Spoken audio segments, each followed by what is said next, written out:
السلام علیکم ورحمۃ اللہ وبرکاتہ۔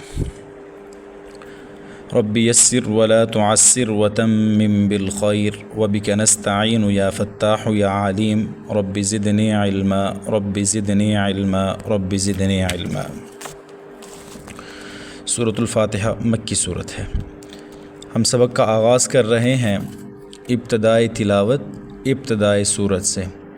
اب یہاں حکم یہ ہے کہ ہم تعوذ بھی لازمی پڑھیں گے کیونکہ ابتدائی تلاوت ہے، اور تسمیہ بھی لازمی پڑھیں گے کیونکہ ابتدائی صورت ہے۔ اعوذ باللہ من الشیطان الرجیم۔ یہاں اعوذ حمزہ اور عین کا فرق کرنا ہے۔ حمزہ کو حلق کے آخر سے، عین کو حلق کے درمیان سے ادا کرنا ہے۔ عین کے بعد واو مدہ ہے، ایک الف تک کھینچیں گے۔ اعوذ، ذال نرم حروف میں سے ہے، نرمی کے ساتھ پڑھیں گے۔ اعوذ باللہ، لفظ اللہ کو میں نے باریک پڑھا ہے۔ اس کا قاعدہ ہے کہ لفظ اللہ سے پہلے زیر آئے تو اس کو باریک پڑھتے ہیں، اگر زبر یا پیش آئے تو پر پڑھتے ہیں، تو یہاں زیر کی وجہ سے باریک پڑھنا ہے۔ من الشی، شی، شین کے بعد یا ہے، یا لین، حروف لین کو لمبا نہیں کرتے، تو اس کو بغیر کھینچے ہم نے پڑھنا ہے۔ من الشیطان الرجیم، طا کو ایک الف تک کھینچنا ہے۔ را کو زبر کی وجہ سے ہم نے پر پڑھنا ہے، اور جیم، جیم کے بعد یا ساکن، یا ساکن سے پہلے جیم کے نیچے زیر، تو یا مدہ ہے، ایک الف تک کھینچیں گے۔ پوری تعوذ کو پڑھیں۔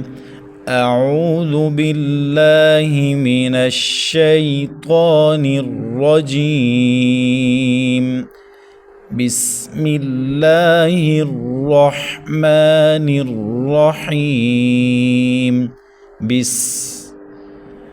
با کے بعد سین سیٹی والے حروف میں سے ہے، سختی کے ساتھ سیٹی کے ساؤنڈ نکال کے ہم اس کو پڑھیں گے۔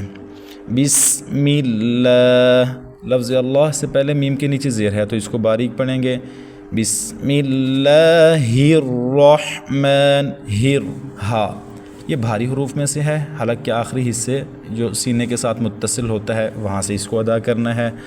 رحمن، را کو زبر کی وجہ سے ہم نے موٹا کر کے یا پر کر کے پڑھنا ہے، اور اس کے بعد ہا کو حلق کے درمیان سے باریک کر کے ساؤنڈ نکالنا ہے۔ میم کے اوپر کھڑی زبر ہے، کھڑی زبر کی وجہ سے 1 سے 1.5 الف تک کھینچیں گے۔ بسم اللہ الرحمن الرحیم، را زبر کی وجہ سے پر پڑھیں گے۔ حیم، ہا کے بعد یا مدہ ہے، 1 الف تک کھینچیں گے۔ اور یہاں پر وقف بالاسکان ہوگا۔ وقف بالاسکان یہ ہے کہ آخری حرف، آخری کلمے کے آخری حرف کو ہم ساکن کر دیتے ہیں، اور یہ وقف بالاسکان 5 حرکات میں ہوتا ہے۔ زبر زیر پیش، 2 زیر اور 2 پیش، تو یہاں صرف زیر ہے تو یہاں ہم نے وقف بالاسکان کر کے، مطلب میم کو ساکن کر کے رحیم یہ پڑھنا ہے۔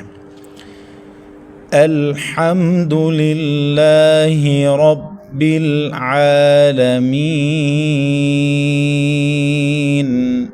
الحمد، الحمد، ہا کو حلق کے درمیان سے ادا کرنا ہے، اور میم اس کے اوپر غنہ نہیں کرنا، کیونکہ میم کے جو قواعد ہیں، میم ساکن کے بعد دوسری میم آئے تو میم مشدد کا غنہ ہے، میم ساکن کے بعد با آ جائے تو اخفاء ہو جائے گا، اور میم ساکن کے بعد میم اور با کے علاوہ کوئی اور حرف ہو تو اظہار ہوگا۔ تو یہاں دال ہے تو دال حروف اظہار میں سے ہے تو یہاں اظہار کریں گے، بغیر غنہ کے پڑھیں گے۔ الحمدللہ، اور دال کے اوپر صرف پیش ہے تو اس کو لمبا نہیں کرنا۔ حرکات 2 طرح کی ہوتی ہے، ایک ہوتی ہے کھڑی حرکت اور ایک ہوتی ہے پڑی حرکت۔ تو کھڑی حرکت کو 1 سے 1.5 الف تک کھینچتے ہیں۔ کھڑی حرکت جو لفظ اللہ کے اوپر ہم کھڑی زبر لکھتے ہیں، یہ کھڑی حرکت، اسی طرح کھڑی زیر اور الٹا پیش، یہ کھڑی حرکات ہیں۔ اور مطلق جو سمپل زبر زیر پیش ہوتی ہے اس کو پڑی حرکت کہتے ہیں۔ تو پڑی حرکت کو نہ کھینچتے ہیں، نہ جھٹکا دیتے ہیں، نہ مجہول پڑھتے ہیں۔ تو الحمدللہ، یہ اس کو الحمدللہ کریں گے تو وہ غلط ہو جائے گا۔ الحمدللہ، للہ، لفظ اللہ سے پہلے زیر ہے تو اس کو باریک پڑھیں۔ للہ، اور لفظ اللہ کے اوپر کھڑی زبر ہے تو 1.5 الف تک کھینچیں۔ الحمدللہ رب العالمین، رب را زبر کی وجہ سے موٹا پڑھیں، رب العالمین. بل یہ لام ساکن ہے، اس کے اوپر قلقلہ نہیں کرنا. عمومی طور کے اوپر جب ہم اس کو ادا کرتے ہیں تو لام سے قلقلہ ہو جاتا ہے، مطلب لام ہل جاتا ہے. تو لام حروف قلقلہ میں سے نہیں ہے. حروف قلقلہ 5 ہیں: قاف، طا، با، جیم، دال. ان 5 حروف میں سے کوئی بھی حرف جب کسی لفظ کے درمیان یا آخر میں ہو اور ساکن ہو تو قلقلہ ہوگا، وگرنہ قلقلہ نہیں ہوگا. تو لام کو ہم نے بچانا ہے، صرف ساکن اس کو ادا کرنا ہے. اور اس کے بعد عین کے اوپر کھڑی زبر ہے، 1 سے 1.5 الف تک کھینچیں گے. عالمین.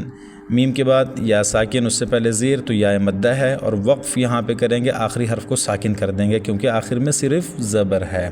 تو زبر زیر پیش، 2 زیر 2 پیش کو ہم وقف بالاسکان کرتے ہیں ادھر. الحمد للہ رب العالمین الرحمن الرحیم الرحمن الرحیم الرحمن. یہ را کو پر پڑھیں گے، لیکن بعض دفعہ ہم جب کسی حرف کو پر پڑھتے ہیں تو اس سے پہلا حرف غلطی سے پر پڑھا جاتا ہے، تو ہم نے اس سے بچنا ہے، حمزہ کو باریک پڑھنا ہے. ہاں البتہ الف کا جو قاعدہ ہے کہ الف سے پہلے اگر موٹا حرف آ جائے تو الف کو موٹا پڑھتے ہیں، اور اگر الف سے پہلے باریک حرف آئے تو اس کو باریک پڑھتے ہیں. جیسے قولا، قاف کے بعد الف ہے تو قاف موٹا حرف ہونے کی وجہ سے ہم نے الف کا ساؤنڈ بھی موٹا نکالا، قولا. اور باریک کی کینا، اب کاف کے بعد ادھر بھی الف ہے لیکن پیچھے کاف باریک ہے تو ہم نے ساؤنڈ باریک کیا. تو الف اپنا موٹے حرف سے پہلے والے حرف کو ہم نے موٹا نہیں کرنا ہوتا، اگر وہ باریک ہو تو اس کو باریک ہی پڑھیں گے. تو یہاں پر حمزہ کو باریک، را کو موٹا پڑھیں. الرحمن الرحمن. را کو زبر کی وجہ سے پر پڑھیں، حا کو حلق کے درمیان سے ادا کریں. میم کے اوپر کھڑی زبر ہے، 1.5 الف تک کھینچیں. الرحمن الرحیم رحیم. را کے اوپر زبر کی وجہ سے پر پڑھیں، اور اس کے بعد حا کے بعد یا ساکن ہے، اور یا ساکن سے پہلے حا کے نیچے زیر ہے تو یا مدہ ہے. اور یہاں آخر میں جو وقف کریں گے آخری حرف کو ساکن کر دیں گے کیونکہ صرف زیر ہے. الرحمن الرحیم مالک یوم الدین. مالکی، میم کے اوپر کھڑی زبر ہے، 1.5 الف تک کھینچیں. مالکی، کاف کو لمبا نہیں کرنا. عمومی طور کے اوپر یہ عمومی غلطی ہوتی ہے، مالکی یوم الدین اکثر احباب پڑھ جاتے ہیں، تو جو کہ غلط ہے. سمپل زبر زیر پیش کو نہیں کھینچتے، تو اس کو فوراً پڑھیں. مالکی یوم الدین. یوم یوم، یہ یا کے اوپر زبر ہے اور اس سے کے بعد واو ساکن ہے تو یہ واو لین بن جائے گی. تو حروف لین 2 ہیں، واو لین اور یا لین. تو حروف لین کو لمبا نہیں کرتے. مالک یوم الدین. دین، دال کے بعد یا ہے، یا مدہ ہے، 1 الف تک کھینچیں گے اور وقف یہاں پہ کریں گے آخری حرف کو ساکن کر کے، وقف بالاسکان. مالک یوم الدین. صدق اللہ العظیم.